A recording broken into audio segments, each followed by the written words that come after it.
নিজের ইচ্ছেগুলো পূরণ করতে হলে না আগে অ্যাভয়েড করা শিখতে হবে। কারণ তুমি যেভাবে থাকো না কেন, মানুষ তোমাকে জাজ করবেই।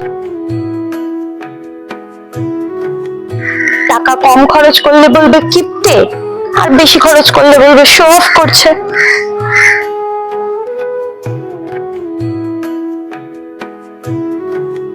ভালো দেখতে কারোর সাথে প্রেম করলে বলবে নিশ্চয়ই রূপ দেখে প্রেমে পড়েছে, আর খারাপ দেখতে কারোর সাথে প্রেম করলে বলবে নিশ্চয়ই টাকার লোভে প্রেমে পড়েছে।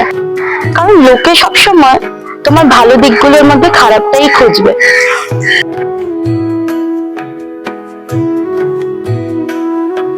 তাই নিজের জীবনে এরম পাবলিক অনেক পাবে, আর এইসব কথা কানে এলে একটাই কথা বলবে, ধুর। যদি তোর ডাক শুনে কেউ না আসে তবে একলা চলো রে, যদি তোর ডাক শুনে কেউ না আসে